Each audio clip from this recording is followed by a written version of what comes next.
Okay, and I'll read off the agenda. Is there anything to be added to the agenda, first of all? I guess is the question I would ask, or we... Yeah, no, not Okay. that I have in my Okay, notes. so it'll be public comments, presentations on the annual progress review by Dr. Donna Leap and Laura Boudreau, Kate Abbott, and Wendy Gorham.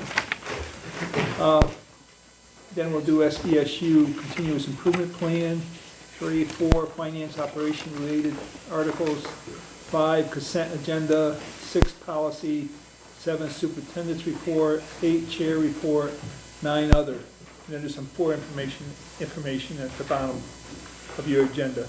Can I get a motion to approve the agenda? I'll second it. All those in favor say aye. Aye. Any public comments tonight?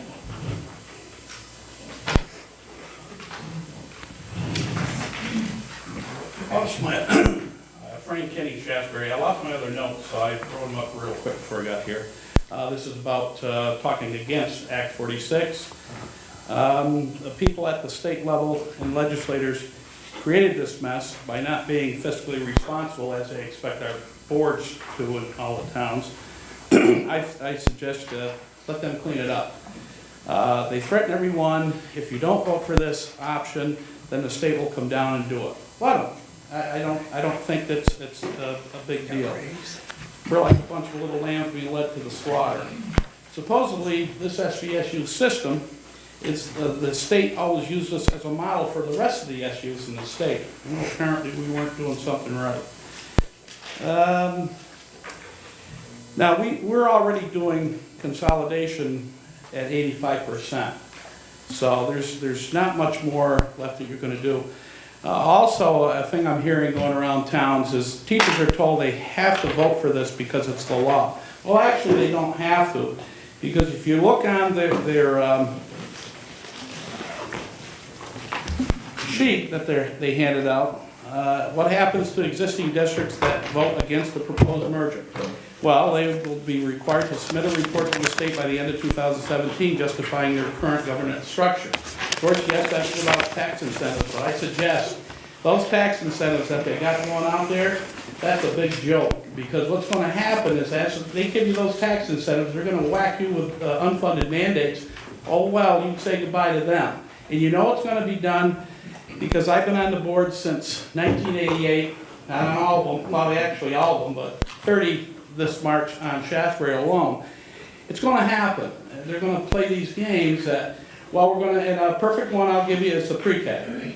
Pre-K, oh, we're going to give you this money. Well, guess what? We planned on that money and we didn't have that money, so there's another unfunded mandate. So that increases your budget after the fact. Let's see. Another problem is in just Shasberry, I'm sure it's everywhere, is voter apathy.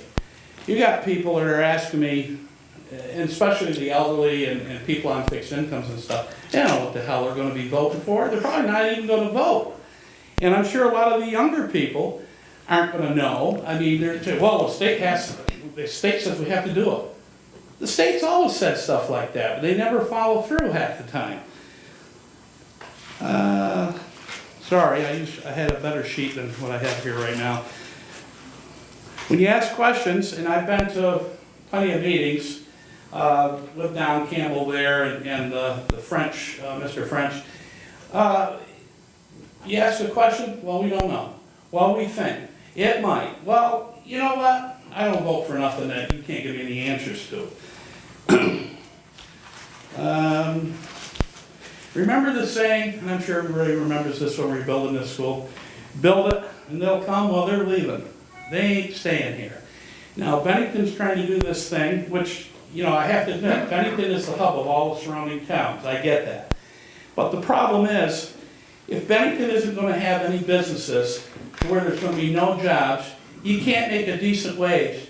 That's a joke. And we want to build condos and we're going to have more parks and bike paths. Use the road, folks. You don't need the bike paths.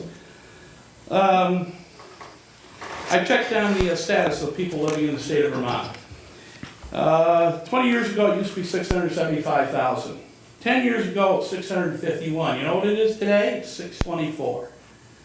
So whatever we're doing, folks, ain't working.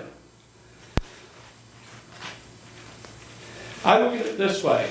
If Shasberry wants to vote for this stuff, and they could probably, might within 5 or 6 years lose their school, maybe, I don't know, maybe Pownell will lose theirs. Maybe, who knows what's going to happen.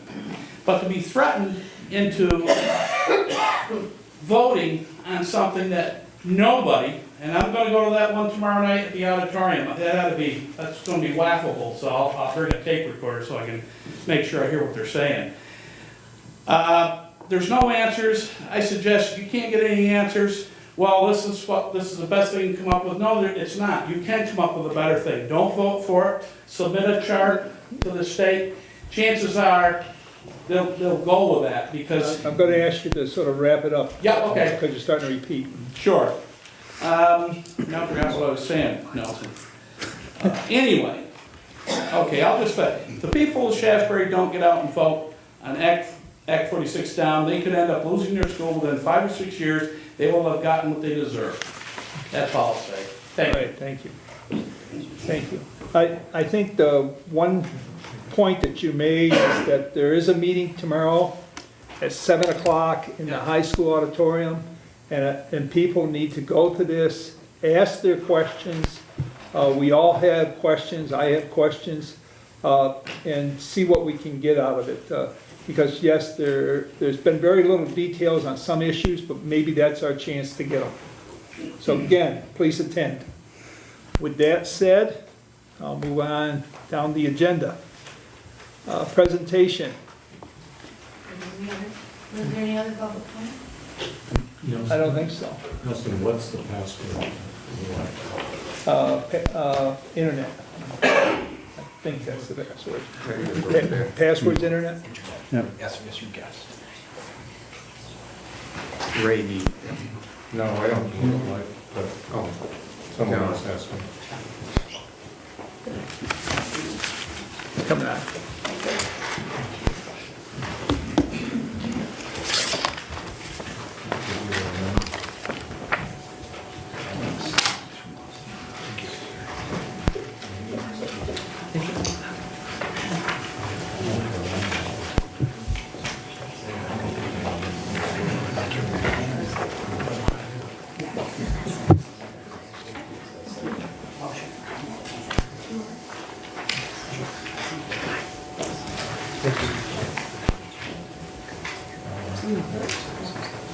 Good evening, everyone.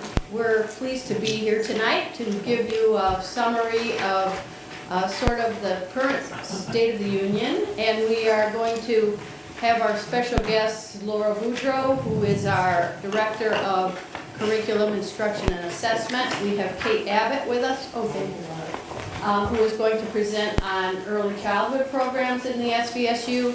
And we have Wendy Foran with us, our Director of Special Education, who is going to present on our special education programs. So our overview really stems back to the federal Every Student Succeeds Act. The state of Vermont submits their own version of what they want that program to look like here in the state. So the goals have been accepted. They're still working on what they're going to use for a science assessment, but other than that, they really have had most of their plan approved. In Vermont, the goals are to prioritize support for our most vulnerable students. And many of our programs, you will see, our multi-tiered systems of support are really to support the needs of all students in our schools, whatever their needs, and to prepare students to be members of a growing Vermont economy. The new standards that we have, our Common Core standards, really are not basic standards anymore. They are really teaching students to think, to use information to solve problems, and to apply what they're learning. So all of our teachers have been working with our new curriculum that is aligned with the standards, and it's difficult and a lot of change for people. So we are working toward those changes, toward that goal, and to frame proposals that are affordable to implement and maintain. Many of the changes we are making are not, they do not cost a lot as much as they create a lot of anxiety within our systems because the change is monumental in what is expected of teachers. And as we get to our instructional strategies that are more clear and more focused according to the use of evidence-based strategies and looking at progress monitoring, we're seeing some real spikes where that is being used and implemented to the full extent. So we're proud to explain how we're presenting all the data from all the schools this year so that everyone can see that. Do you Yes, want Nelson? questions during your presentation or at the end? At the end, yeah. So we're working toward continuous improvement. We do have that continuous improvement plan to share with you tonight. So we'll save some of that for a little bit later so that we can go into a little bit more detail with you on that. And Laura's going to take over.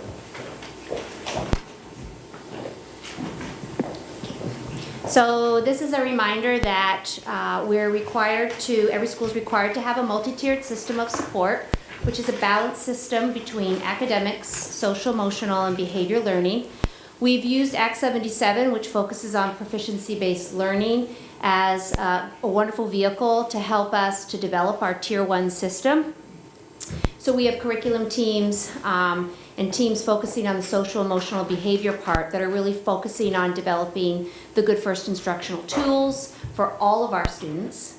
And then we also have general education teachers, special educators, and interventionists developing the Tier 2, which is for some of our students, and Tier 3 supports, which are for a few of our students. So what you have in front of you is the Smarter Balanced Assessment Consortium math results from the spring of 2017, which were administered to students in grades 3 through 8 and 11. This just gives you a district overview for math. And you also have a slide that gives you the district overview for English Language Arts, which every board is also receiving at their board meetings. Rebecca Holcomb's statement, we gave you all a copy when the scores were released this year. She acknowledges that we need to be using this assessment data because the math and ELA assessment aligns with the standards that we teach to for math and ELA. So we can use them to dive deeper and reflect back on our instructional practices. And so this just gives you a little bit of overview. We are aware that as the state of Vermont creates our accountability system, that graduation rate is something that they're looking at as a possible indicator. And so this is an example. This comes right from the Agency of Education website. We also gave you the glossary. So in that packet we handed you, we're also learning about how they're looking at graduation rate. We can tell you that we really do focus in on the 4-year cohort graduation rate number, which is actually individually sent to our district, which is currently, this data is from, the most recent data that the Agency of Education is providing us is from 2015, 2016, and at that point, that piece of data was at 84.47%. We are also aware that the state is looking at attendance as an indicator when we're looking at a system. And so what you have in front of you is the averages from all of your board packets last year. So this is the data that you received monthly, and then we gave you a 2016, 2017 overview. You'll also notice this we take from our own system, internal system, student management system. And this, our goal as we look at a multi-tiered system of support is always to look back at the data. And we are very proud to have worked as a district. It was a collaboration of many of our departments to create the SVSU Multi-Tiered System of Support dashboard, which takes our data, attendance, behavior, academic, and puts it all on one screen so that our teachers can work together in collaborative groups with support to look at data all in one place to make good decisions. So this is just a snapshot, and so we're teachers and teams are receiving training this year on how to use the system. Absolutely. So the next part that you'll have in your packet are the overview of the district level continuous improvement action steps. We're going to come back to these 3 slides because that is your second presentation tonight, and this will be more relevant when we get to that part.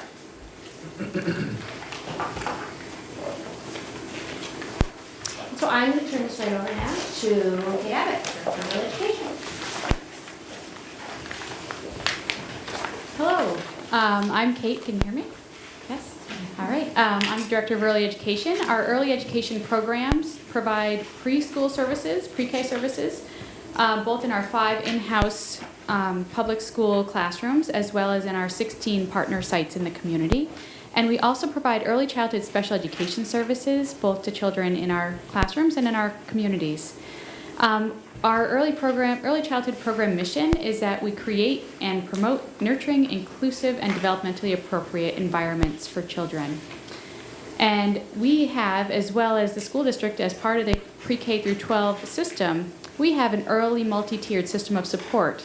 And our expectations for our early MTSS system is to be safe, be kind, and be responsible, where we start teaching children at the age of 3 these expectations. So some of the data I'm going to share with you tonight. As you may know, we have Act 166, which started last fall. And since the inception of Act 166, which provides universal pre-K for our children in our 5 districts, we have seen a doubling in enrollment in the preschool programs. So back in 14, 15, 15, 16, we saw around 150 children enrolled. Last year, we saw upwards of 350 children enrolled in pre-K. So there's a tremendous need and interest in our community for pre-K services. In the bottom chart here, the bottom trend line, we've also seen an increase in this current school year of children needing early childhood special education supports. So typically, we run around 50 to 60 children with IEPs in ages 3 to 5. This year, from our incoming early intervention children, so early intervention services children birth to 2 years old up till their 3rd birthday. At their 3rd birthday, if they still have a delay, they transition into early childhood special education through the district. We expect 30 more children this year. So we will have 85 children by the end of this school year on IEPs in the age of 3 to 5, whereas we typically have 50 to 60. And 8 of those children will have autism-related disabilities compared to 3 last year. So we're not only seeing an increase in the numbers of children with special needs, but we're also seeing an increase in the severity of the kinds of needs that children have at young ages. The next few slides show our data that we use to evaluate the effectiveness of our programs and the growth of our students. Teaching Strategies Gold, or TS Gold, is the AOE, Agency of Education, required assessment. It's aligned to the Vermont Early Learning Standards, which are Common Core aligned as well. So we have this assessment. We don't expect children to take paper pencil tests at 3 to 5 years old. It's a portfolio-based assessment. And so we have 2 benchmark periods in the course of the year. And at each of those benchmark periods, we collect data, both video, anecdotal, observational, and child work samples, which are then compared to a rubric, which the rubric has the developmental expectations of ages 3, 4, and 5 years old. And they either fall within their expectations for their developmental range, at or above their expectations for their developmental range.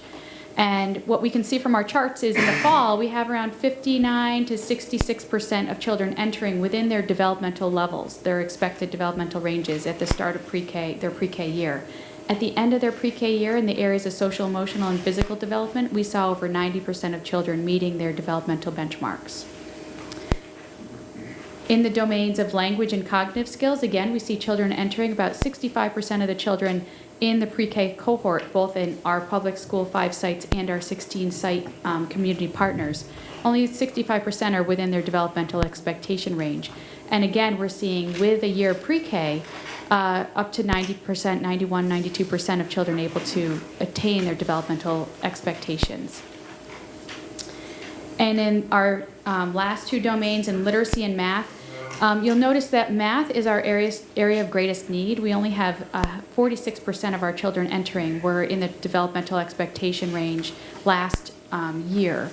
And exiting, we had 89% proficient in literacy and 86% in math. So as math is a continued focus in early childhood, and there's a lot of research supporting children at young ages are very capable of learning math concepts, we're actually focusing our fall conference this year on November 4th around science, technology, engineering, and math, and we'll be serving right in this building. We have about 200 community partners and ourselves that will be coming together to learn more about how to teach effectively early childhood science, technology, engineering, and math. The Ready for Kindergarten survey is a survey done across the state in the fall, and it surveys kindergarten teachers regarding the readiness of their learners that arrive in their classrooms. And this is just a snapshot of our data longitudinally from last year to this year. The nice trend that we're seeing is that with the increase of children accessing pre-K, we're seeing an increase in kindergarten readiness. So we saw 68% of children were ready in the fall of 2016, up to almost 73% in the fall of 2017, just this year. That data that was released this year. Another trend that we're seeing is our districts are the highest free and reduced lunch eligible across the state. So we have children who are 80% of our families accessing pre-K qualify for free and reduced lunch. And we are still seeing a gap between children who are free and reduced lunch eligible and their readiness for kindergarten compared to children who are not free and reduced lunch eligible and their readiness for kindergarten. So we know we still have work to do, but given the data that we're seeing from our TS Gold, we know that given access to a highly enriched environment, children, regardless of socioeconomic status, can learn great amounts in a short time. So our percentage of children attending pre-K has increased greatly from 65% to 79% over the course of those 2 years. So we know that there's a high demand, and parents are very much interested in our community of having their children have access to that support. Our SVSU early education goals, actually, we're working along with the district improvement plan on expanding the use of our evidence-based instructional practices, our Tier 1 instructional practices, and continued development of our multi-tiered system of supports. We're working on preparing our pre-K children to be ready for kindergarten by aligning our pre-K practices to kindergarten expectations. And then we're looking at providing professional learning that really supports teacher and parent knowledge of development. Specifically this year, we're targeting oral language learning. And some of our action steps this year, in our MTSS system, we're really focusing on understanding and preparing for our learners that have autism spectrum-related disabilities, because we're seeing an increase in children with that need. And then in terms of aligning our pre-K to kindergarten practices, we're looking at vertical alignment to foster understanding specific to areas of literacy, and then continuing to develop our pre-K to K transition processes to make sure that children are successful coming from pre-K into their kindergarten year. And then in terms of oral language learning, we'll be doing some professional development as well as a local interpretation of our language standards. And resources needed to support our goals. As I shared earlier, we have a significant increase in our early learners that have special needs, and we're short on speech and language pathology at this point. So over the course of this year, we're going to have to increase that service in order to meet the needs of the IEPs coming in. We are also hoping to work with our kindergarten partners to ensure that we're vertically aligned, and professional development opportunities for better understanding oral language development and how that links to later reading proficiency. And that's pretty much it for me.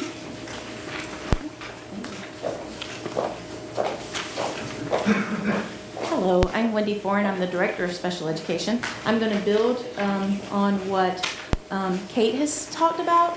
We are trying to align many of our goals with the early education goals that are coming in, and then transition those goals up to school age, so we can now go K through 12 with the general education environment. The first slide that I prepared is a slide of our trends of student population for special education. Our trend is staying generally the same for the last 2 years. If you look at the 16-17 school year to the October 2017 numbers right now, we're generally the same, running around 640 students, 650 students. Woodford does not have any students listed. Their number is too low to publish for confidentiality. I can speak to Woodford staff or Woodford board members directly if you have any questions about that. But as you can see from the trends, and you can study these, we are looking at numbers that are very similar over the last several years for our special education numbers. We are working very closely with the general education environment to make sure that we follow the multi-tiered systems of support and accurately or with fidelity provide Tier 1 supports and multi-tiered systems of support, Tier 2, and then Tier 3 as that comes along. So you can study those. Our next slide talks about our school age goals. Sorry. Thank you, Dr. Lee. What we're really focusing on is expanding our use of evidence-based instructional practices through the continued development of our multi-tiered systems of support. Special education has kind of always had this idea of multi-tiered systems of support, although we haven't called it that. So it's really great for us to be, brought into this fold and to really be practicing this along with the general education environment. We're trying to get rid of what you call as general education and special education in those silos and really bring those two together. So that's a really big goal of ours this year. Another big goal is to provide professional learning that supports teachers and paraprofessional knowledge in the skill areas of special education, disability, and instructional strategies that align with those general education environment services and supports. It's kind of that idea, if you don't know what's going on, you can't participate in it. If you're not sure of the math curriculum that's happening in 3rd grade, it's very difficult to go in there and help a student understand that math curriculum.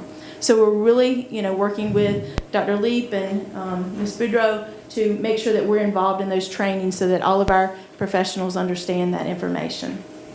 And my last slide is about some of the needs and resources that we need to carry out the goals that we have. We too have experienced some increased need in the area of speech and language, so we're probably going to have to look at increasing that need over the year. We've had an increase in our need for occupational therapists, so we may be looking at that. And the last piece is the professional development to align the special education goals and objectives with proficiency-based grading. Ms. Boudreau and Ms. Senecal and I have been going around to all the schools and having a very good discussion with the general education teachers, the special education teachers, the interventionists, the specialist teachers about what proficiency-based grading looks like with children with special needs. It's been a great experience. I think people are really asking wonderful questions. So I hope that this is going to, again, further align special education with general education. Thank you. Oh, I have one more? So our last slide is just to give you a heads up about what's coming. So we have just recently been informed by the Agency of Education that there are 3 actions that will take place this spring.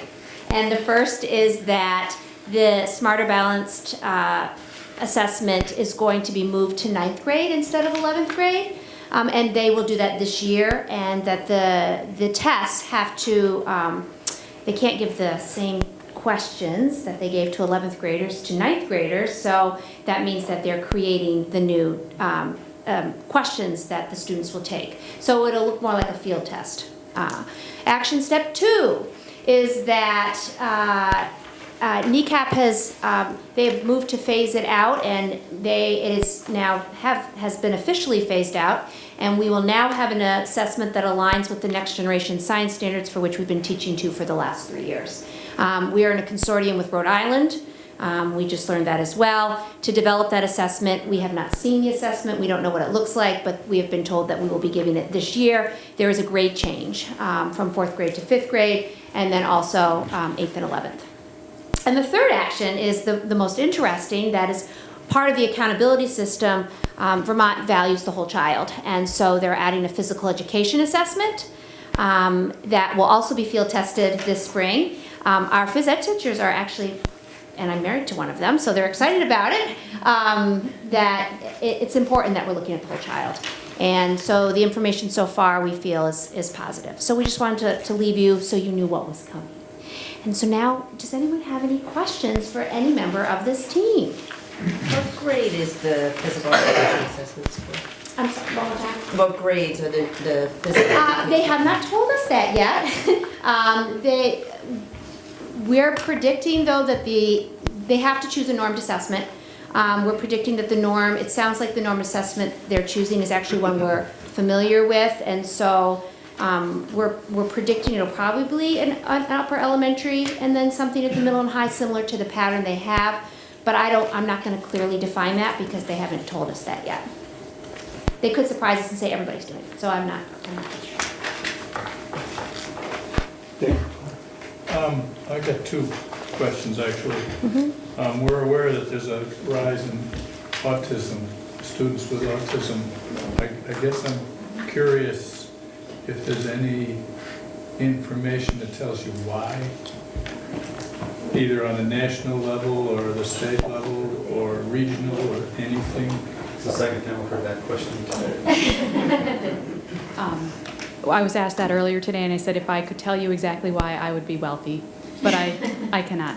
So there is a general trend in and correct me if I'm wrong, 2015, the DSM-5 redefined how we diagnose autism, and they made it more rigorous. So instead of being able to diagnose 5 types of autism, you have to actually meet all the criteria to be diagnosed with autism now. So the more mild cases, such as children with Asperger's and lesser significant types of autism, aren't even being diagnosed. So you would think that trend would reduce the number of children with autism, but the numbers have been increasing across the country. I wish I knew why.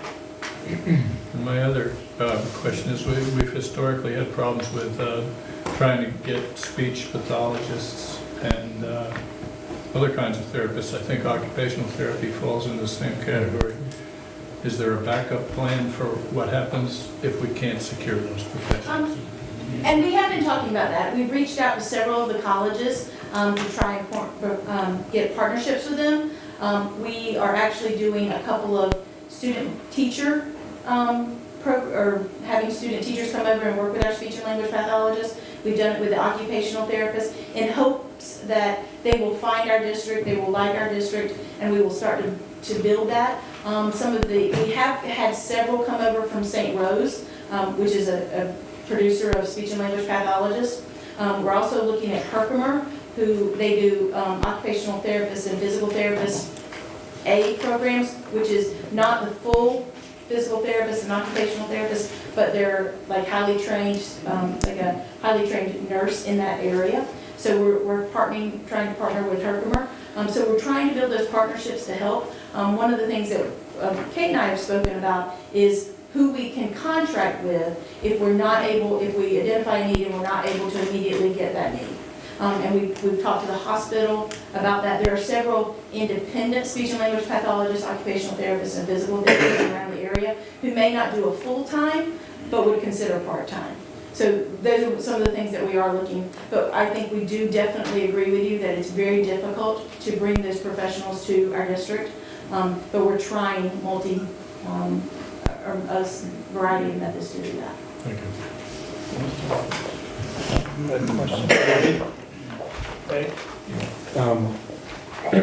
I have a question for Kate first. And the TS Gold wrote data. So it kind of helps to know whether the special ed kids are in that data and what percentage of the total early education group or cohort is special ed. You mentioned some numbers, some actual ADMs, but you didn't mention percentages. This was helpful that we talked about this earlier today. So looking at the current percentage, so your first question was, are the children that have IEPs included in this? And yes, they are. So all children that are in pre-K are assessed with TS Gold. And TS Gold allows for adaptation. So for example, with the physical domain, if you require a wheelchair adaptive equipment in order to participate, it adapts for that slightly. But cognitive domain and language domain, it does not. So currently with about 60 kids, and that's about where our numbers are right now, I won't have 85 until June, 16% of our total population has an IEP. Okay. And are these numbers for just the Division Street facility? Absolutely not. This is over 250 kids. So last year, Agency of Education gave us kind of the keys to the castle. So now any child that's paid from the tuition out of the SVSU, I can now see their TS Gold reports. So I'm able to, this includes Head Start, Bennington Early Childhood Center, the Learning Tree, Growing Up Right, Anna's We Care, Christina's Child Care. This was last year, so it was Farmhouse was included. I mentioned Head Start, and the Village School is included in here, as well as the 5 classrooms at Division Street and Molly Stark. Okay. And the developmentally expected ranges are developed how? They're from research? Yes. By whom? That's a great question. I can't answer that one exactly, but when in our discussions with kindergarten, the kindergarten up, K to 12, is based on the Common Core state standards, and those standards were developed by a group of experts and business people from what was expected for college and career readiness down. So what should children know and be able to do at high school graduation, and then each year below that, it was articulated downward. The Vermont Early Learning Standards are also based on the Common Core state standards, but they start at birth and they go upward. So all of our developmental assessments, whether or not you meet developmental expectations to define whether or not you might have a disability, relate to those same developmental expectations, but then starting in 3, 4, and 5 years old, they're mapped right onto Common Core expectations of what children will need to be able to do in kindergarten. So while Common Core goes 18 years old down, the Vermont Early Learning Standards goes from birth up to meet, and we overlap from ages 5 to 3rd grade. Yeah, that requires more unpacking than we have time to go into. Because it doesn't sound like what I would need by developmental expectations. It sounds rather hierarchically determined, at least the one that goes from up from the graduate end down. So I'll stop quizzing you at the moment, but I have one other question. The term has been used, performance-based learning. I don't know exactly how to parse that. What do you mean by that? Ray, what's your reference? Like where You, Donna used it, the and you used it as well. proficiency-based learning. Proficiency, Yes, sorry. yeah, that's okay. So proficiency-based learning is all about being really clear about the standards that we teach to.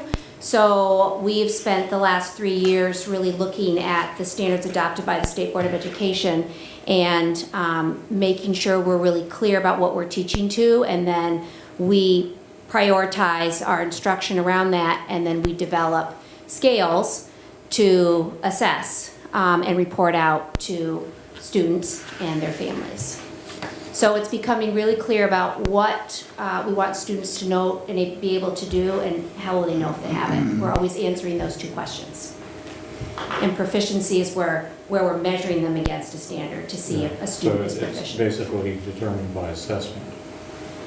And assessment can mean a lot of different things. It could be a test, it could be a project, it could be a presentation. So assessment means a lot of different things, and so teachers are actually right, and that's actually the focus of the year is how will they know if they have it. And I have the pleasure of watching teachers be incredibly creative about what kind of opportunities do we want to provide our students. Writing is a great example. You're teaching a writing standard, you're going to give a writing piece, but you need some kind of assessment tool or scoring criteria so that then you can sit with your peers and look at that assessment data together to make adjustments and learn from each other, so that you can then go back and give students good feedback and drive next steps for instruction. And my final question is, do you have any idea what the tax on the time of the professional teachers who are in the classroom is created by the amount of professional development and participation in various multi-tiered learning systems of support, administration, and development. So, okay, so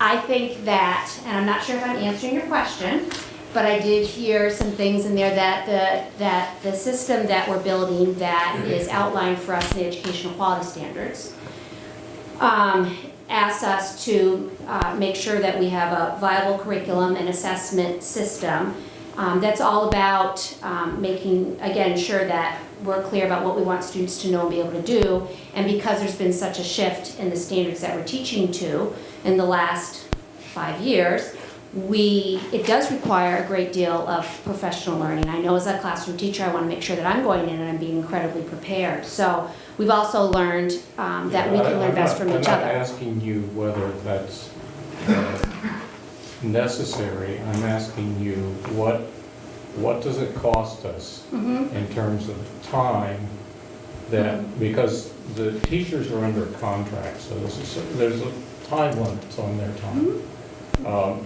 How much of their time gets used up in this way as opposed to being in classrooms and dealing with day-to-day teaching students? So the professional learning that we offer is, again, outlined for us based on research, and it's, as much as we can, it's embedded and ongoing in the school day. It happens during teachers' collaboration time. That's part of their day, because we know that's best practice. When you provide time for teachers to come together to look at data together, then they can look at what instructional strategies work best, share that with their peers, and then move on. We also do a lot of summer. There is an immense amount of work that's happening in the summer. It's unbelievable. We try when we can to bring groups together at different times. So it's a balanced system, but part of the standards that we have to adhere to, which is good, is research says that when you can give opportunities that are ongoing and embedded in the day, that's a good thing. We have a lot of professional learning that we bring into our district that the presenter actually stands in front of the room and teaches a class. And the teachers can watch that instruction. That is by far one of the best forms of professional learning. Again, that's outlined for us as a guideline in the educational quality standards. Well, I'm not sure that answers my question, but I get a sense that there's, obviously there's time built into the day for collaboration work. But my wondering is if we aren't taking more away from the classroom than we may be generating going back into the classroom. So, I mean, we don't see great results in the testing to the proficiency-based learning standards. So That's, I don't want to continue because we've got stuff to do, but that's just my question. Seems to me that student contact time is really where it's at. Of course, the teacher has to be prepared, but it's a balance. It's a constant We do look at balance. that balance, right? How many, and I meet with Laura frequently and ask that same question. On average, how many days out of the school year does the average teacher, if there is such a thing, if that's what you're asking, will be out of their classroom and doing full-day professional learning? And I want to say, Laura, your answer last year was on average 4 days? Two, 4 half days. 4 half days. Or real focused areas that we work in, like the K-1 reading program and the grade 5 math instruction. Then 4 everything half else would have been either after school or, as Laura said, summers. I think you had well over 100 staff members. We had over 100 staff members working this summer. Professional, between classes we were offering, curriculum teams working. So we too guard classroom instruction, good yeah, first that's instruction. paid for separately out of the contract. No, but wait, your question about how often teachers are away from their classroom and first instruction to their students, we guard that zealously also. And so it is a balancing act. But we also, as we've said before, contractual school time is the only time that we can actually require teachers to take that professional learning. Other times is voluntary. And we rotate it through the grades as well, so that one. Depending on what the focus is grade- that year. Yeah, right, all in 1 year. We'll be K1 this year, and then maybe grade 2 next year, and grade 3 the following year. So they're not all having that every year. Questions from others, Leanne? Well, I'm just trying to get around with the, Ray asked a question about proficiency earlier and so forth along that line. And we've been throwing that around a lot in terms of what it is that we're trying to achieve in student learning versus a letter grade in the system out there. And Yes. its overall point is that how do you know when they're proficient? It's when Yes, the question is when the light bulb comes on yes, and you engage the student to the point where they clearly understand what it is that they're trying to do and achieve and can show somebody else that.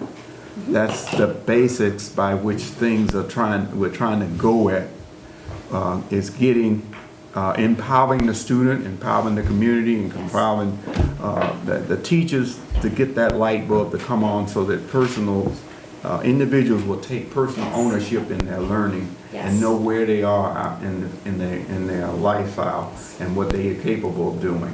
yes. That is the point of Act 77, is student-centered learning, and it starts with being really clear about what we're teaching to. And I'm blessed to have, even in the last week, been invited into classrooms and have watched teachers, even that piece that you're referring to, Leon, having kids self-assess themselves against the learning target that the teacher set at the beginning of the class.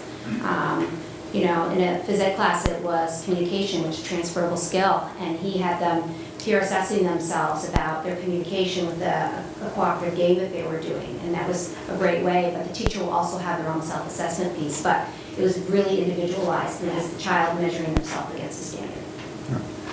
So now that comes my question. the slide in terms of multi-tier systems of support. You got about four different things in there. I was trying to give Yes. an example. Is it a real-time one that you may be able to relate in that slide so that I Yes. can sort of grab it? Because The it's triangle? small print. I tried to read it and The look at it. triangle, yes. Triangle? Go back to the triangle. No, the dashboard one. Oh, the dashboard. Multi-tier system Yes, support. the dashboard is to give you, and yes, and I can give you just a little bit more, and we can bring something back to you. So the goal of the dashboard, And that's artificial numbers. yeah, it's Fake pretend. names. This is pretend. Nothing. Okay, 'cause I was- Protect the privacy, this pretend to protect the privacy of our students. So, for example, I think it's Portia is one of our. Portia placeholders. Portia Placeholder is one of our favorite students, Right. that we use when we're practicing. They're artificial names. Yeah, but the goal on the left-hand side is that you would be able to see a list of students in your class, and then across the top, each column you would see their attendance right next to their behavior data, right next to their academic data. And the color coding you see, for example, we're very visual people, so when you see red, that means that's an area or a child you might want to really take a look at, and you want to dig a little bit deeper. And what you see on the right side of that diagram is an example of how you dig deeper for one child. And there's different, we can get an academic graph out of there, we can look at behavior data more specifically and dive deeper maybe into their measures of academic progress assessments to help make good decisions. So it's just a snapshot of a tool that hopefully will be very efficient and fast, so you don't teachers often go running around looking for pieces of data to come back and make good decisions, and our goal is to try to, here it is, and so that we can make their collaborative times, which is time that's very precious, more efficient. Okay, thanks. Can you make that bigger? Well, I didn't want to say that. Ray. I couldn't say it. I couldn't read it. We can make it a larger sample and bring it back to you, yes, we can do that. That's what I was trying to do, but There's no way I can read without. It's okay, Ray, Eric. Any other questions from any other board members? Well, one thing is obvious, there are changes going on, and change basically affects everyone, students and the teachers as well. And basically, we'd like to see the results as they go over. And, one of my pet peeves is this personal learning program. How does that fit into all of this? Yeah, so personalized learning plans is a component of Act 77, and it requires students in 7 through 12, and it also is best practice for the elementary level as well. I have confidence that we'll be building in structures to make that happen. But again, a personalized learning plan is all about having a child think about what at every moment in their developmental process, about what the goal is that they're thinking about, whether it be a career or college, or with a younger child, it just could be an interest. And then having an adult sit with them in a really meaningful setting and having a conversation with them, and developing a plan to help guide their instruction. At the high school level, it helps guide the courses they're taking. We've had now 2 longer sessions where an adult has sat with a group of children, and they have a template in front of them, and they're having conversations. I sat in a room yesterday, and there was a group of children that were very interested in college, and we had some that were thinking career, and we had someone that was thinking about the military. And there was an adult moving around this group of 8 as they worked on their template, having conversations with them. Part of the plan is to have kids reflect on their attendance and their grades that they're receiving, and other indicators that we've talked about to help make those decisions. So the goal is that, again, going back to that student-centered learning approach, and we're building the system, but we're building it because we think it's what's best for our students.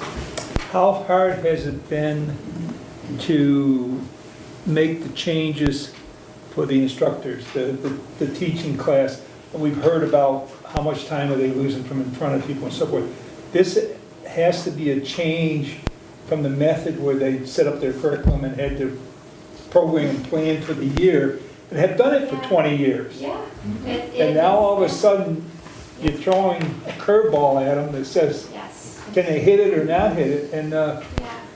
I think that the last few years I've shared with you that the state, I've tried to give you the best information about the standards that the state has adopted. They're great, they're really wonderful standards created by experts in their field. I look at the Next Generation Science Standards and look at the authors of that document, and it's really intentional with the authors of the Common Core State Standards. These are the experts in this area, and the social studies standards. And so in the last 5 years, the state has adopted, and it's good, because you want to be current, you have to.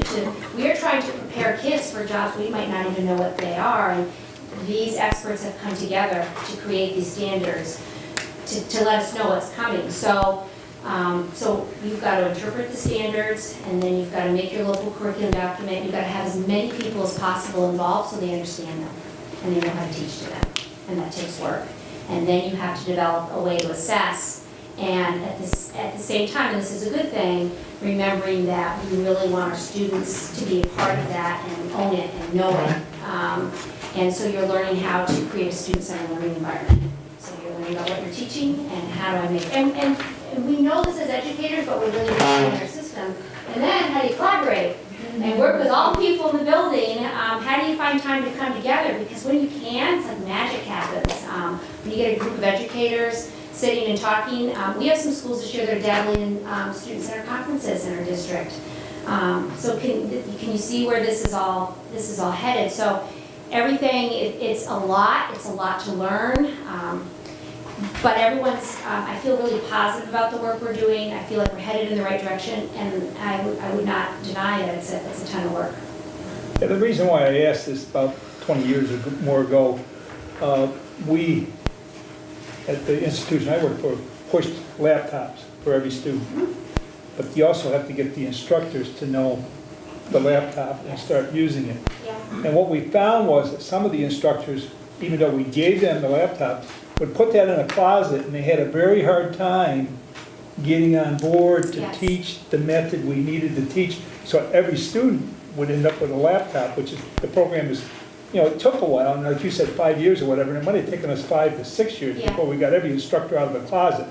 But, so I'm just hoping that that curve that you're talking about, with them coming on board and the summer programs and the rest, can get those people on board, because the effectiveness to the student they're teaching is huge, if we can make it happen. And Yes. that's why I asked you the question, how the teachers were taking this and how No, it's coming. I love working with teachers, their energy is great. It's just like when you have two kids that sit next to each other. You have two kids that can sit next to each other, and like, I don't want kids to peer assess each other. It's such a powerful thing. It's just, we're the same way as adults. When one of us is really excited about something, I tend to get very excited about things. Sometimes our energy plays off each other and we motivate, and our teachers motivate me, but it is a lot of work, but there's a lot of good energy.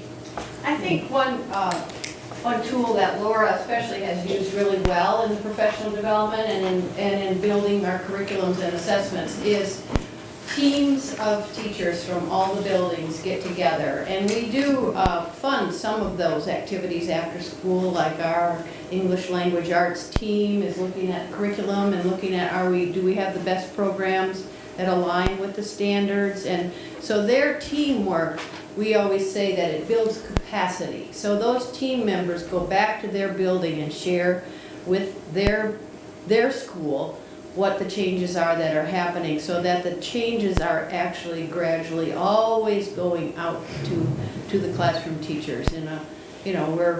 We start at one point, but then build a system. We've built very comprehensive systems and the capacity to be managing that within the buildings.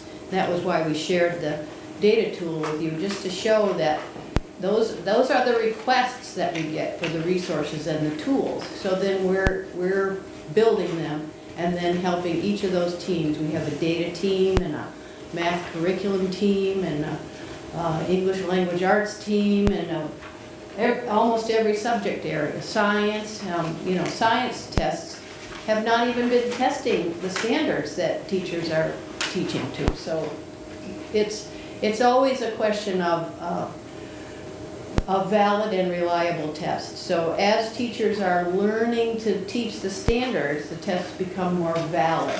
And are they the same from year to year? Well, so far, it's a little bit, we don't know, because we've only given it for a couple of years. So as we're building the strength with our capacity and all of our teachers and all of our leaders, as a very strong leadership team, I think we're kind of feeding into our next steps of the plan, but we have very consciously built teams of people who are working to implement these within the schools. Okay. Good. Any other questions? Not? We'll move. Yeah, I know we hadn't got to this one yet, and it's coming up, and the physical education assessment. And I don't know how far they're gonna go in terms of the group that's always left out of everything, and that's the extracurricular activity part for all of the students that get left out of everything. And I think band is an extracurricular thing that actually get left out. But I don't know how this piece is gonna be written, but it would be great to know, give some input for them to it's time to start looking at the athletes as well as the well-being of the student in the class that may not get out and participate. They may be able to do something in this assessment along that line. Well, it will be for everyone, for every student. But we don't really have very much information on how is that going to be implemented or administered, so. Right. Stay tuned. Yeah. Okay. Okay. Yep, thanks. Okay, we're ready to move on? Yes. Okay, next one, continuous improvement plan. Hey, here we go, round two. Part two.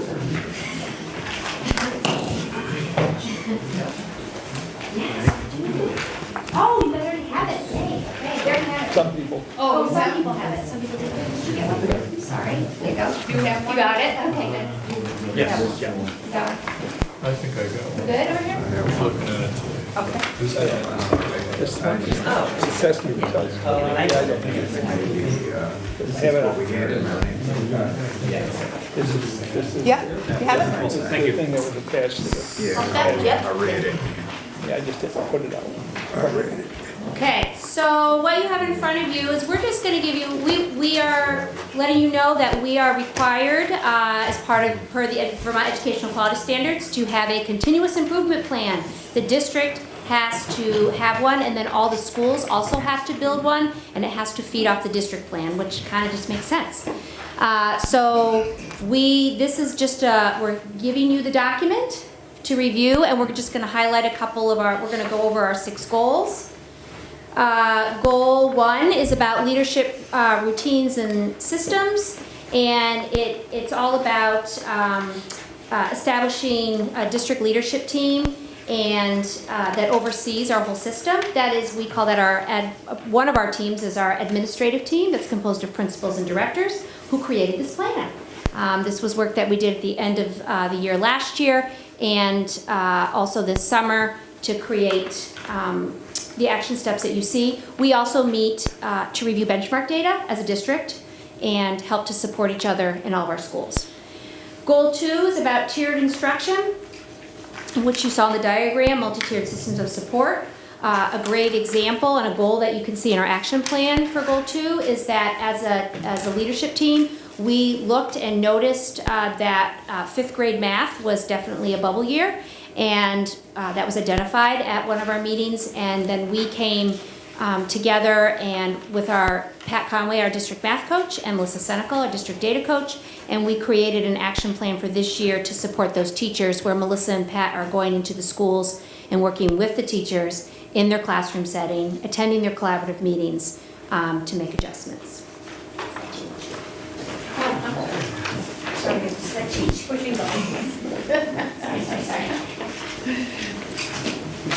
So goal 3 is all about professional learning that we offer, and one example, again, based on our data, last year we had a group of us that worked with The Hill, which is a literacy group out of Massachusetts. Their focus is how do you do a needs assessment. The state of Vermont required us to do one, so we felt like we knew that literacy based on our data was an area of need. And through this needs assessment, it was clear that we needed to come up with a professional learning opportunity for K-1 to give them background in evidence-based practices to teach reading, and also to help them support them in the process of coming up with a primary resource to support their instruction. We are also offering a year-long Wilson training for many of our interventionists and special education staff, which is offered right in our district, and they are coached as they work with students. So it's happening while they're working. Goal 4 is all about assessment, and a great example is the dashboard that we showed you earlier. Melissa Senecal, our data coach, has been working with our technology team to create the wonderful system that we're offering, and this year her goal is to coach our principals and school leadership teams in how to use the dashboard. Goal 5 is about family engagement, and we are all about trying to make connections with our families. We have 2 action steps you'll see in the plan that we're focusing on specifically this year, because this is a 3-year plan. We could never conquer all of these action steps in 1 year, so we have those that we're focusing on. This year we're offering parent nights for middle and high school parents as we shift to a standards-based grading system, and schools have been encouraged to develop literacy nights to be held alongside the professional learning we're offered this year. And goal 6 is high-quality staffing, and some components of this are our mentee-mentor program that we offer our new teachers. We love to provide support.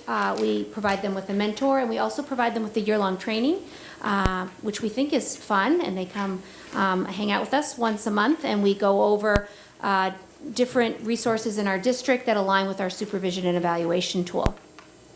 We're also revisiting our supervision and evaluation tool, and that's one of our goals for this year. So again, to just quickly summarize, this is As requested by the state of Vermont, the Department of Education, this is the SVSU's Continuous Action Plan, which was created using needs assessments, and you are seeing the outcome of the action steps we've created to guide our work for the next 3 years. Okay. Any questions? No, it looks good. I have Yes. one. Why did we pick on goal 1? What do we want to accomplish, and you don't want to accomplish it until 2020? Is there any reason why you wanted to get to that and you couldn't do it earlier? The whole, are you looking at the whole goal itself, or? Goal number 1, it says by the spring of 2020. Yeah, so what that, we're just saying, goal 1 is the big, is The big picture. yeah, and then Yeah. all the action steps are the little bite-sized chunks, and what we've done is identified in this packet what we think we can tackle this year, but we're hoping to cover all these action steps by 2020. Oh, so basically you said you're going to be able to do some of these in each Yes. year. Yeah, we've already picked, as a leadership team, we've picked what we feel we can focus on this year. And that was also the mentoring, the coaching we received from the state, is to have a multi-year plan, list your action steps, and then choose the ones that you're going to focus on that should build on each other. Okay. Any other questions? Thank you. Great presentation tonight, guys. Thank you. Were you going to ask for a motion to accept the plan? Yes, we are. Get a motion to accept the plan as presented.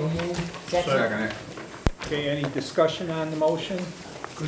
All those in favor say aye. Oh, you're doing it? Opposed? Abstentions? The ayes have it. Thank you. Thank you, good work.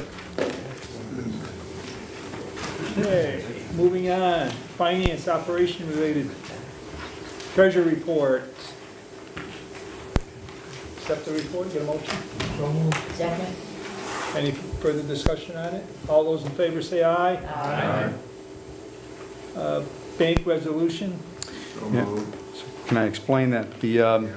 That's a result of negotiations, and we need to set up an account. Our treasurer did this for us, along with Renee, for the health reimbursement accounts for employers, which will be taking place in January when the new health plans roll out. So These are the HRAs. HRAs. Everybody understand? I need a second for the motion. Second. Okay, all those in favor say aye. Aye. Opposed, nays, ayes have it. And you need to authorize you to come in and sign that. The reason why I don't have it here for you to sign is we have to have it notarized, so if you can come in and sign it, and at least we'll be able to notarize your signature. Has the board authorized me to? Second. Any further discussion? All those in favor say aye. Thank you. Okay, okay, consent agenda. Second. Any discussion on any items? Yes. This is maybe a question I should have done more research on, but there's a new position listed for a special education teacher. There was one also last month. I guess what I'm trying to ask is, why are we adding new positions? Is this something we budgeted for way back, or? But it's if I understand correctly, it's a shift of a student from one district to another. So, I think that's what the Yeah. comment was. Yeah. That's it. So then we would lose a special, No, It's- just moving no. it, moving Yeah, it to the move it. buildings. So SU, it's not going to be a budget different issue, but it will affect the district that it's leaving and the district that the position's appearing. Yeah, what, oh, yeah, Yeah. because the SVSU controls that type of employee. I knew that. I would just, I read it as in, for 2 successive months, we've added a new position, when in but it's reality, actually, Moving them in. moving them with the children. And we bring special ed positions through, you'll see them appear twice, because technically an employee of the SU, but the budget impact is on the district that the person is working in, so it'll appear on their agenda and on our agenda. Okay. Any further discussions? All those in favor of the consent agenda say aye. Aye. Okay, no policy today. Nope, they're going around. Superintendent's report. Good evening. I'd just like to make a few comments on the presentations that you saw this evening. I want to take a minute to thank Laura, Donna, Kate, and I see Wendy is gone, but I want to acknowledge the amount of work that goes in. The presentation tonight, this is not the first time we sat through it. We rehearsed and made tweaks to it, and that creates, more knowledge for me as I go through this. But I also want to thank the people that do that, and particularly on the continuous improvement plan. When you first read it, you say, like, 2020? Why? We need action now. We are doing action now. The creation of the plan, the teamwork that Laura speaks to, that I see taking place in our schools to build the capacity of leadership teams to affect change. I applaud what's written in the continuous improvement plan. We debated it at length. When I say I applaud with it,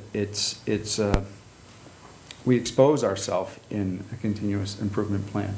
We state pretty boldly where we think our weaknesses are, but if we don't identify them, we can't create the action plan to make those corrections and to set these school districts on the long path to what's best for our students. So thank you to the people that I get to work with for doing that. Yesterday afternoon, we had the SVSU budget workshop for new board members. I think that went well. Renee and I discussed holding it again in a smaller forum for those. You're not the only one that was on it that had a conflict and wasn't able to make it. Good sharing information. If I'll go back to the reports that we saw tonight. One thing that we make, a mistake that we make in education is we use a lot of terms that if you're not working with us every day, you may not hear or understand. I heard a couple. I've worked very closely with Laura to, we joke we have a no acronym zone at work, but there are some terms that we use that your first time around can be foreign to you, and it is also the same in budgets, and that's why these budget workshops are important for new members. So speaking of budgets, I asked our Director of Finance and Operation, who I told her she didn't need to come tonight because she's entering a very busy season for her as all these budget meetings kick out. But I did ask, because one of the things that I get questioned on is what's the timeline for the budget? Where are we on this? And everything is really driven by that town meeting date, which is March 6th this year. So we have to back up from there, which means that we have to warn our budget no later than February 4th, no sooner than Thursday, January 25th. So everything's got to be done by that date. And what the practice that we do first is, as those of you who have been around know, the SU budget first, because we need to know what the SU assessment is going to be as we meet with all the individual district boards they can include the assessment in their budget. What currently is going on with budgets is Renee and Renee or I meet with the individual directors as they're building their budgets. Some of the principals are starting to have their meetings scheduled with us at central office for their individual budgets so that then we can build them and present them to the board. I anticipate that the third or fourth week of November, we should be ready to have our first SU budget meeting. And shortly after that, the individual boards for their budget. Typically, it's 2 to 3 meetings with each board on their budget. Another important date for us to remember is December 1st, on or about December 1st. We anticipate that we will have the tax commissioner's recommendation for the property yield, which we need so that we can start forecasting tax rates, which again is important in our budget process. So one of the things I want to talk to you about is November 22nd is your next scheduled meeting. That's the Wednesday evening before Thanksgiving. I don't know what the pleasure of the committee is, whether you want to hold that meeting or cancel. If I remember correctly, last year, you did not have that November meeting and yielded that time for when your budget, for the frequent budget meetings that you're going to have for end of November, that last week of November. I imagine you'll be having budget meetings, so there'll be special meetings, not your regular meeting date. Because moving to, as you know, another Wednesday in November really isn't possible. So that's something that you'll have. Do you want to discuss that now, Mr. Yeah, Chair? that's, November 22nd. Yeah, I know some people go out of town for Thanksgiving, so I think November 22nd is probably a good day for us not to have the meeting. But I agree with you, we're getting at the point where we need to think of what we want to do for a special meeting, because we can't wait too long based on the dates. No, we're going to need your budget set early in December. Yeah. And basically, what we can do is get together and look at your calendar and come up with a date. I think it's, because we have to compare it with all the other I stuff think that's going on. typically we were doing Tuesdays and Thursdays. Mondays, I thought was. Mondays, some Mondays, depending, as long as we stay away from, no, it wouldn't impact everybody. The Bennington Select Board meets on Mondays, so. Yeah, I was gonna say Monday, well, the select board meets at a later time, so if we did like a 5 o'clock budget meeting, I think we'd be okay. Okay. That's what I'm thinking for, can people make a 5 o'clock? I'd have to look and see who's on my budget committee, but other people might wanna be there, so. So why don't we say we'll cancel the 22nd, and then we can send out emails with some budget meeting dates out to everyone that. 27th Yeah. or the next month, either it'll be So later November. so we can have 20th. Karen send out some proposed budget meeting dates in conjunction with when Renee's available and I'm available, and we'll find the 2 or 3 meetings that the SU budget's going to need. Sounds reasonable to me, and I can pass them on. Okay. I'll look and see who was on the budget committee. If anybody else wishes to, that wasn't assigned to the budget committee, just send me a message, because you might want to set through this if you haven't been through them before. And typically, the audience, even though there is a budget committee or finance committee, the audience is frequently with these boards, almost the entire committee, because this is one of your more important roles that you do as a board member. Right. And the input is welcome, because of, I haven't heard you state about the state impact, if you've heard anything new. No, nothing new, but, you know, you've all, I'm sure, heard Rebecca Holcomb's message about the structural deficit, and I've mentioned it at previous meetings of the budget. We are looking at what our staff ratio rates are for our district, for our individual districts, by department as well as by district. But, you know, ratio doesn't tell the whole story, and even Rebecca, you know, I've heard her make comments along that line about let's be careful not to be focused just on ratio. Ratio is not classroom size. There is a difference between that, but we also are going to have to look at classroom size. They're predicting that even if we level fund our budget, we're looking at an 8 to 10 cent increase in the tax rate. Because of the amount of deficit there is in the ed fund, we know that wouldn't have a high likelihood of passing. So even level funded budget is going to be a challenge for us.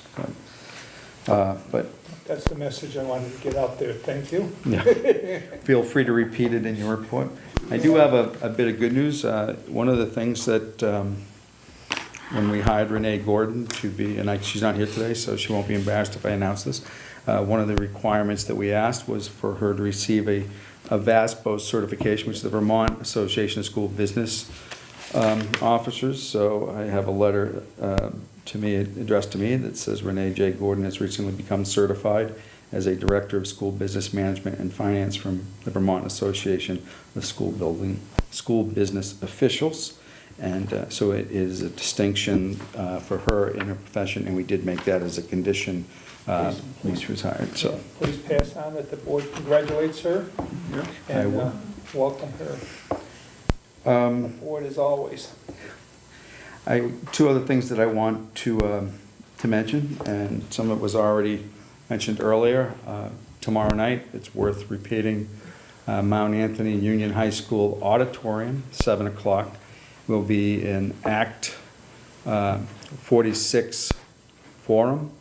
I believe you are the moderator, is that the right term for that? Sure. All right. It is a panel discussion, and then I imagine there will be some questions from the audience, so we're encouraging everybody to attend. We have done flyers and frequently asked questions, and we hope that everyone attends and with an open mind, and we have a civil and productive discussion on that. And that would lead to what happens on November 7th, which is the merger vote. And I just also, we will not meet again before that. So I wanted to just remind everybody about that, but it also will be a discussion for tomorrow night, so. Okay. Could Yeah. you tell us where we're at with the paraprofessionals contract? I can, thank you for asking. So it came down to, the holdup was on what was the agreed upon language for bereavement leave. And there was the bereavement leave language in the teacher's contract is different than the bereavement leave language in the support staff contract. So we actually had to go back, review Richard's minutes, which just happened last week. Thank you, Richard. And for your meticulous record keeping. And then we reviewed the video from that night, because now we had when it was discussed by Richard's minutes. And we are in agreement on language for bereavement now based on that review. So both Norm Bartlett from the NEA and Dina Atwood from Stitzel Page and Fletcher have signed off on that language, and now we're awaiting the support staff to have a ratification meeting so that they can ratify their contract. And rather than do a carousel meeting, because it has taken so long already, payroll's gonna have to do retroactive. Anyways, our plan is at the November meetings, have each individual board ratify that contract, so that's where we are. Thank you. Took a long time to get there. Very long time. Yeah. Anything else? No. Okay. I'll also speak about the Act 46 public discussion that's coming up, the high school auditorium. My understanding is there is handicap access there. I know somebody asked me that. Is it around, which way is the handicap access to get to the auditorium? Do you go through the cafeteria and get there? Through the cafeteria. So they should go to the back of the building and come in that door, and I assume it'll be open so that they can get in. We'll make sure that it is. Okay, and basically, Wait, So I think, and maybe I'm just misunderstanding what was said, I believe that the handicapped accessibility is through the main courtyard, take the right in Right. there, and then you take, then there's by the weight room, there's a ramp that goes down. I Down. believe that's where the access is. So not around the back of the But- building by the dumpsters. But no, but you gotta come through the cafeteria. Cafeteria door, that you can access the ramp from that. Then through Yeah, there, okay. from that, yeah. okay. Because if you come in at that Whichever if you come at the works courtyard height, you're still too high, so you come Okay, in. my Yep, mistake. yep. All right, just so, we've been questioned about why we don't Okay. hold these meetings, and I told him, I almost swore to him that there was an access, and I thought that's where it was. Yeah. Okay, so that's fine. The other thing is, as we know, lots of people out there have very strong feelings about this, one way or the other.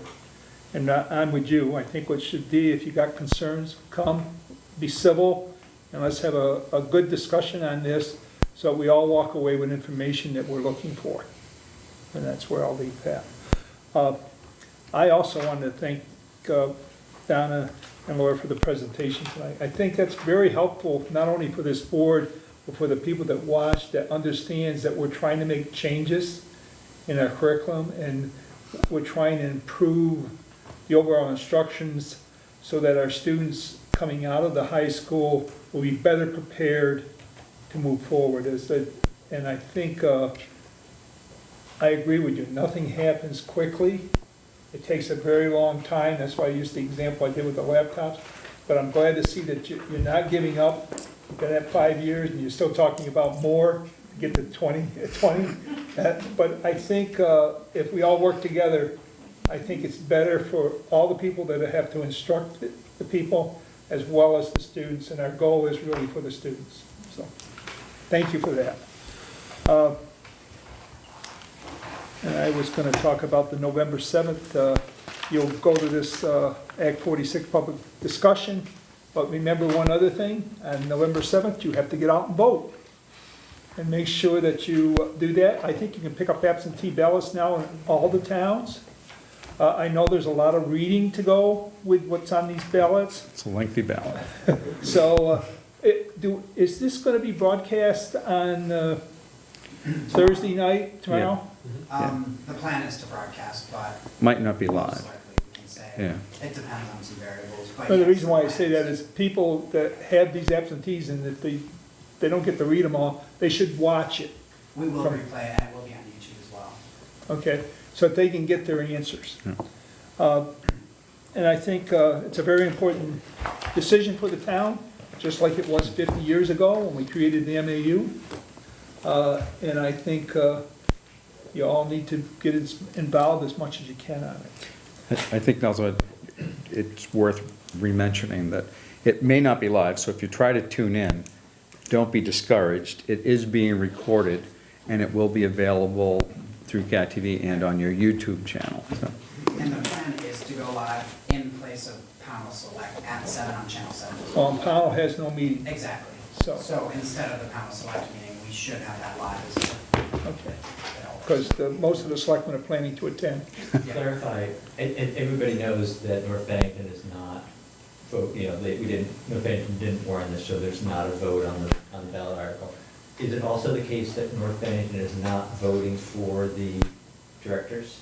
that's correct. There's no vote at all in North Bennington? No vote at all. Okay. Okay. Okay.